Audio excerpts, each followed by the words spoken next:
உண்மையை சொல்ல போனால் இந்த ராஜாங்கம் டாஸ்க் பார்த்தீங்கன்னா கண்டிப்பாக கானம் வினதுக்காகவே அமைச்சு கொடுத்த மாதிரி தான் இருந்துச்சு. அதையும் அவர் சரியாக புரிஞ்சுக்கிட்டு அதை ரொம்ப அழகாக பயன்படுத்திட்டு வந்தார்.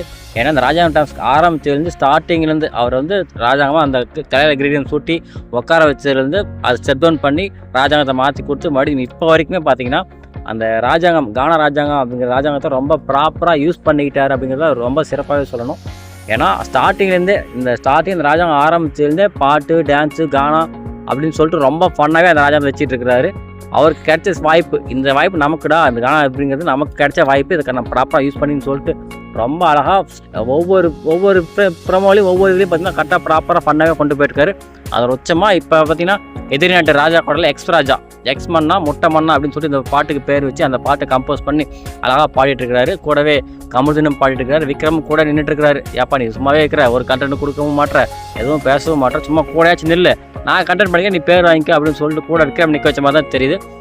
ஆக்சுவலாக கமருதீனும் இவர் கானா வினோதம் நல்லாவே பாடினாங்க. சூப்பராகவே இருந்துச்சு பார்க்க.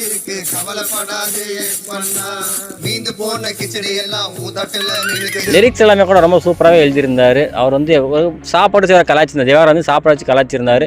நீ வந்து தேவையில்லாமல் முக்மாவிலேருந்து எது எழுதி சாப்பிட்ற, முட்டை தோசை உப்புமான்னு சொல்லிட்டு எதாவது எடுத்து பழசாலாம் கூட எடுத்து சாப்பிட்டு நைட்டு ஃபுல்லாக தூக்கம் வராமல் கஷ்டப்படுற, எதுக்கு இப்படிலாம் பண்ணிட்டு இருக்கிற அப்படிங்கிற மாதிரி கலாய்க்கிற மாதிரி, இப்பெல்லாம் நீ இருக்கிறியாப்பா அப்படின்னு சொல்லிட்டு கலாய்க்கிற மாதிரி சூப்பராக எழுதியிருந்தார்.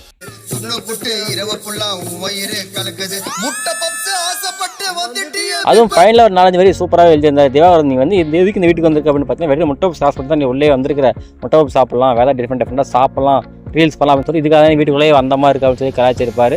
அது மட்டும் இல்லாமல் நீ வந்து முட்டை பாவம் ஆசைப்பட்டு வீட்டுக்கு வந்தது மட்டும் இல்லாமல் நீ வந்து நாங்களும் வந்ததுலேருந்து பார்த்து தானே இருக்கோம், நீ எவ்வளோ பெரிய காமெடி பீஸு அப்படிங்கிற மாதிரி, ஏன்னா நீ ஏதோ பெரிய நீ தர்பூசணி ஸ்டார் அப்படின்னு சொல்லிட்டு வாட்டர்மெலன் ஸ்டார் அப்படின்னு சொல்லி உள்ளே வந்திருக்கிற, ஆனால் எங்களுக்கு தெரியும் நான் வந்தது நாங்கள் பார்த்து தான் இருக்கோம், நீ வந்து ஒரு தமாஸ் பீஸு அப்படிங்கிற மாதிரி சொல்லிட்டு அழகாக முடிச்சிருப்பார். எக்ஸ் மன்னா நீ ஒரு மொட்டை மண்ணா அப்படின்னு சொல்லிட்டு ரொம்ப சூப்பராக முடிச்சிருப்பாரு. கண்டிப்பாக இந்த பாட்டு பார்த்தீங்கன்னா கானா நீங்கள் ரொம்ப அழகாக பயன்படுத்திங்கன்னு சொல்லிட்டு விஜய் சேதுபதி பாராட்டுவார். வந்ததுலேருந்து பார்க்குறோம் நீ ஒரு டமாசே எக்ஸ் மன்னா முட்டை மன்னா.